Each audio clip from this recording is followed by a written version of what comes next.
अभी हम शुरू करने जा रहे हैं एक्सरसाइज 9.1 का फर्स्ट क्वेश्चन। तो हमें क्वेश्चन में बोला गया है find the slopes of the lines whose inclinations are given below. ठीक है, तो इंक्लिनेशंस दिया गया है, यहाँ पे एंगल ऑफ इंक्लिनेशन दिया गया है, हमें क्या निकालना है, स्लोप निकालना है। तो हम लोग लिखेंगे given theta is equal to 30 degree, तो देयरफॉर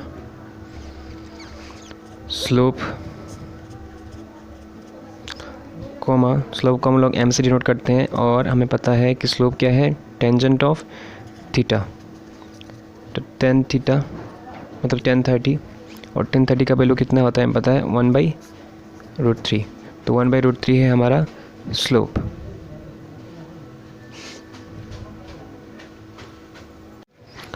नेक्स्ट है 120 डिग्री। तो लिखेंगे फिर से given theta is equal to 120 degree, therefore slope m is equal to 10 theta, और 10 थीटा माने 10 120। तो देखिए 120 का वैल्यू तो हमें इसको अभी कन्वर्ट करना पड़ेगा। इसको हम लोग लिख पाएंगे, 120 को लिख पाएंगे 90 + 30, और हमें पता है 90 + theta is equal to minus cot theta. तो यहाँ से क्या हो जाएगा, माइनस कॉट थीटा क्या है यहाँ पे 30 डिग्री। तो कॉट थीटा का वैल्यू कितना होता है, कॉट 30 का वैल्यू √3, तो यहाँ पे आंसर होगा -√3। तो हमारा स्लोप है -√3। Next question number 2। तो क्वेश्चन देखिए कुछ ऐसा है, लाइन इज पासिंग थ्रू, यहाँ पे एक पॉइंट का कोऑर्डिनेट दिया गया है 4, -3 and is parallel to x axis. वो लाइन क्या है, वो लाइन एक्स एक्सिस के साथ पैरेलल है। हमें क्या निकालना है, इसका इंक्लिनेशन निकालना है और ग्रेडियंट निकालना है। तो हमने जब इंक्लिनेशन किया था हमने कुछ पॉइंट्स देखा था इंक्लिनेशन का, कि अगर कोई भी लाइन एक्स एक्सिस के साथ पैरेलल होगा तो उसका एंगल ऑफ इंक्लिनेशन कितना होगा, 0 होगा। तो यहाँ पे हम लोग लिख देंगे since the line is parallel to x axis,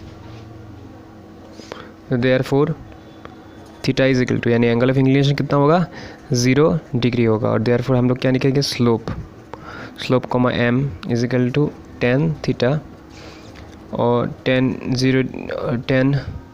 0 degree, और 10 का 0 डिग्री कितना होता है, आंसर 0। इसका स्लोप कितना है, 0 है।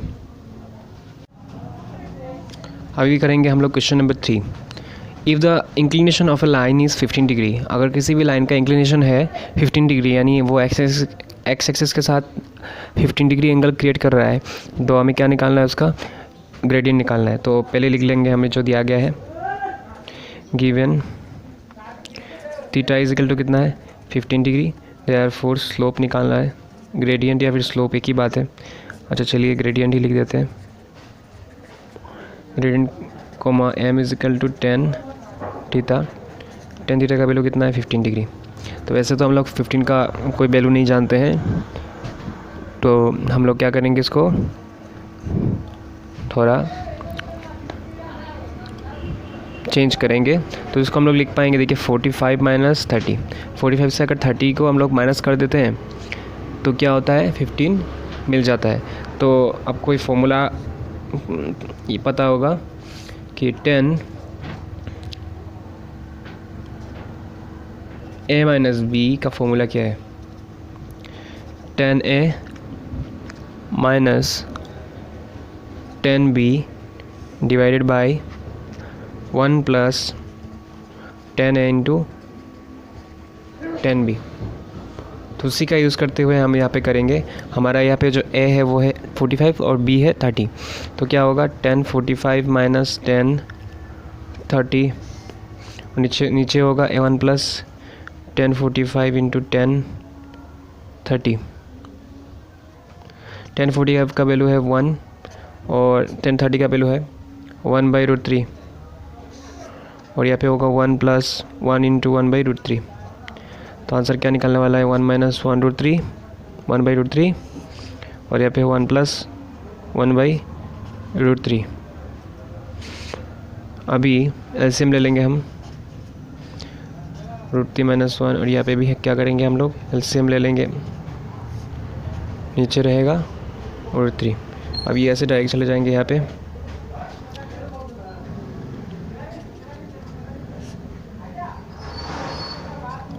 इनटू ये उलट जाएगा, रेसिप्रोकल हो जाएगा इसका √3, यार यहाँ पे रहेगा √3, सॉरी यहाँ पे प्लस होना था, प्लस, और यहाँ पे रहेगा √3 + 1, तो √3 कैंसिल, क्या बचेगा, √3 - 1 √3 + 1। तो यही है हमारा required slope of the given line. हम अभी चलेंगे नेक्स्ट क्वेश्चन की ओर। Question number 4, the gradient of a line passing through 2 points -8, having coordinates -8, 11 and 2, y is -4/3, then find the value of y। हमें दिया गया है कि एक लाइन है जो 2 पॉइंट्स के थ्रू जाता है, -8, 11, 2, y इनका कोऑर्डिनेट है, और वो एक्स एक्सिस के साथ सॉरी इसका जो स्लोप है वो कितना है, -4/3, और हमें क्या निकालना है, वैल्यू ऑफ y निकालना है। तो इसको कैसे निकालेंगे, इसके लिए हम ये वाला फॉर्मूला यूज़ करेंगे। हमें पता है कि कोई भी लाइन जिसमें उस लाइन में किसी भी 2 पॉइंट का अगर कोऑर्डिनेट हमें पता हो तो हम लोग उसका स्लोप इजीली निकाल पाते हैं। कौन से फॉर्मूले से, m = y2 - y1 / x2 - x1, इसी का यूज़ करते हैं, तो इसी का यूज़ करेंगे हम लोग लिखेंगे है यार, डायरेक्टली मैं लिख रहा हूँ, x1 क्या है, -8, और x2 क्या है, x2 है 2, y1 कितना है 11, और y2 है y, एंड स्लोप कितना है, m = -4/3। तो देयरफॉर हम लोग लिखेंगे m = y2 - y1 x2 - x1, इसी का हम लोग यूज़ करेंगे। m का वैल्यू कितना है, -4/3, इसको रहने देंगे। y2 का वैल्यू कितना है, y, और y1 का वैल्यू कितना है 11, x2 का वैल्यू कितना है 2, और x1 का वैल्यू है -8। चलिए साइड चेंज करते हैं, y -11, इसको इधर ले आते हैं, माइनस प्लस,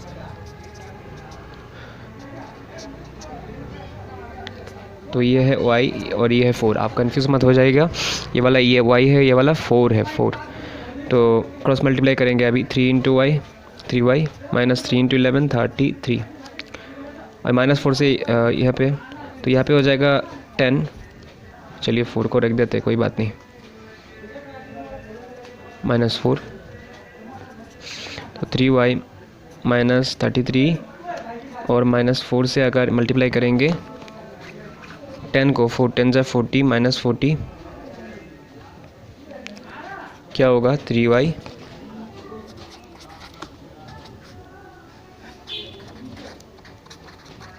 = -40 + 33। इसको मैं यहाँ पे कर रहा हूँ, तो 3y = क्या होगा, ±40 से अगर 33 माइनस कर दिया तो बचा 7, लेकिन जो बड़ा नंबर है इसके आगे क्या साइन है, माइनस, तो -7 होगा। तो y = कितना हो गया, -7/3। आंसर आया कितना, -7/3। तो इस तरह से हमारा जो y निकालना था वो हमने निकाल दिया।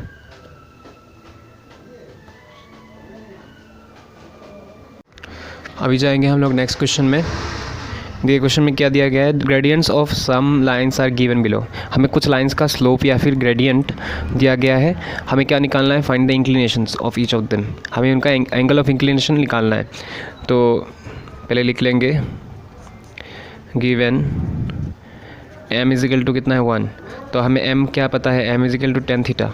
थीटा है हमारा एंगल ऑफ इंक्लिनेशन, ठीक है, थीटा है हमारा एंगल ऑफ इंक्लिनेशन। अभी देखिए 10 के टेबल में 1 का वैल्यू कितना है, 10 45, 10 कैंसिल, थीटा = 45,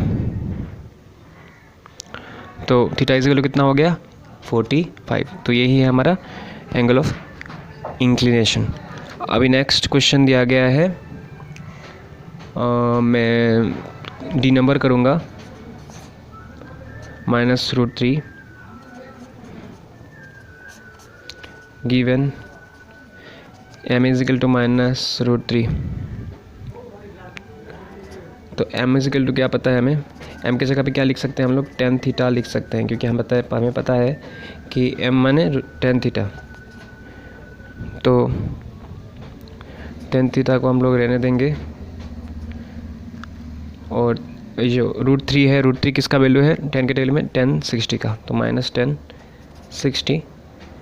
और लेकिन -tan होने से हम इसको दोनों तरफ से कैंसिल नहीं कर सकते, क्या करना पड़ेगा, ये माइनस हटाने के लिए हमें पता है कि tan 180 minus theta is equal to tan theta, ये पता है हमें, -tan थीटा। तो इसी का हम लोग क्या करेंगे, अप्लाई करेंगे यहाँ पे। तो tan 60 को हम लोग क्या लिख सकते हैं, tan 180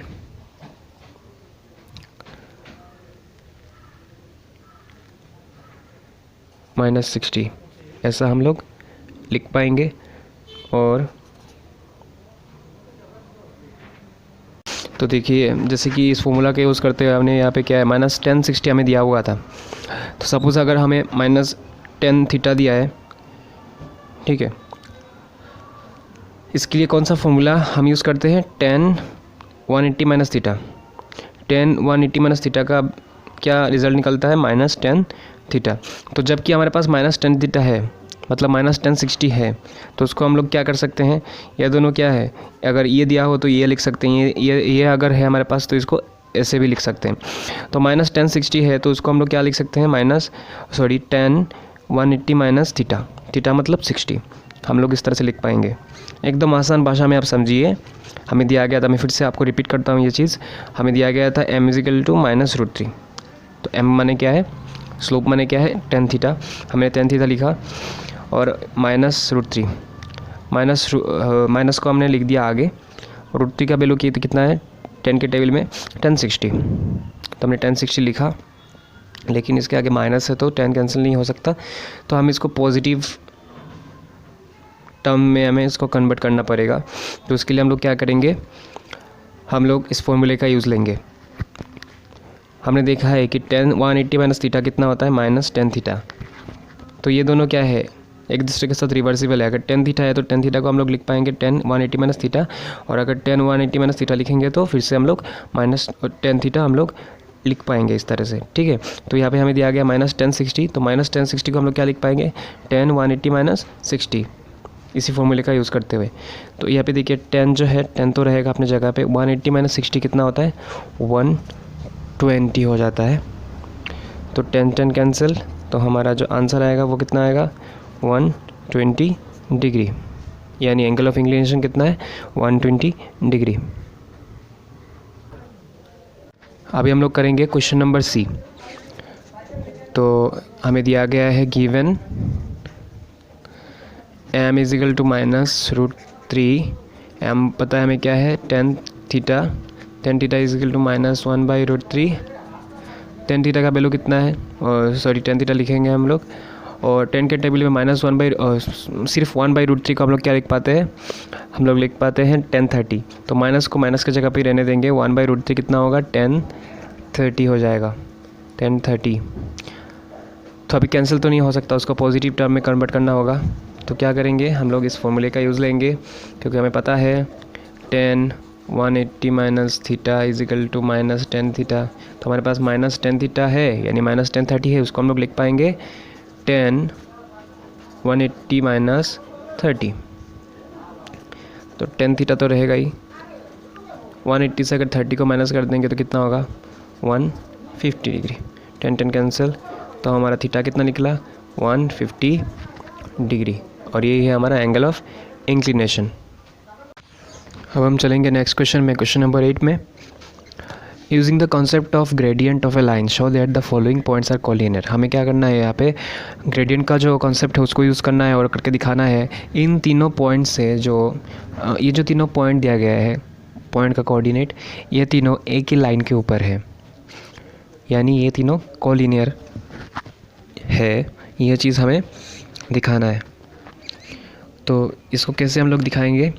फर्स्ट हम इन 2 पॉइंट्स से बना हुआ जो लाइन है, इन 2 पॉइंट्स को अगर ज्वाइन करेंगे तो जो लाइन बनेगा उसका स्लोप निकालेंगे, उसका ग्रेडियंट निकालेंगे। और इसके बाद इन दोनों पॉइंट से जो लाइन बनेगा उसका ग्रेडियंट निकालेंगे। अगर दोनों का ग्रेडियंट इक्वल आया तो हम लोग कह पाएंगे कि ये दोनों क्या है, कॉलिनियर है। तो फर्स्ट करेंगे हम लोग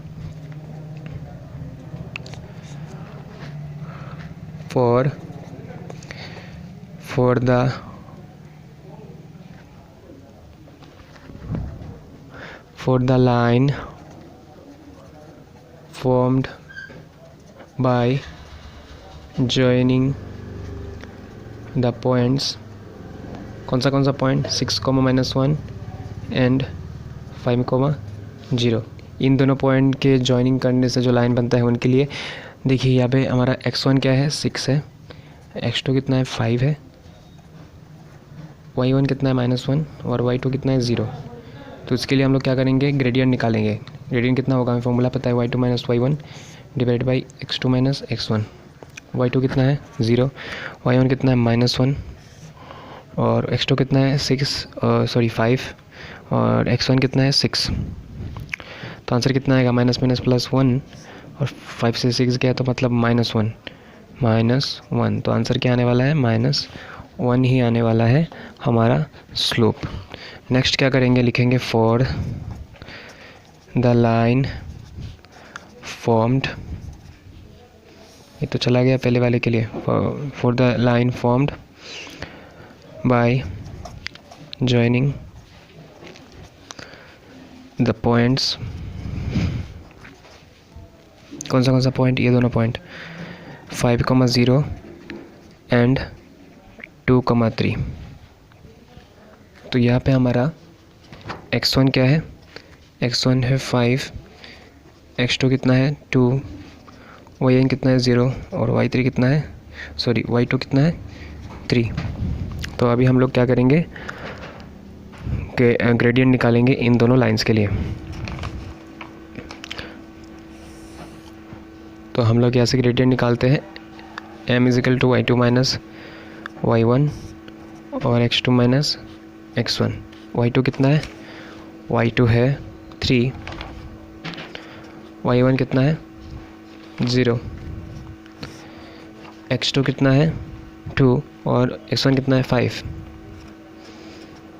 ऊपर रहेगा 3, नीचे आएगा देखिए +- 5 से 2 जाएगा तो -3, 3 कैंसिल, कितना बचा, -1। तो देखिए दोनों का क्या आ गया, स्लोप यानी ग्रेडियंट दोनों का इक्वल हो गया।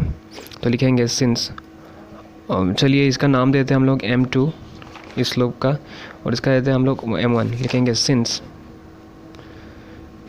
m1 = m2 therefore the 3 points are co-linear।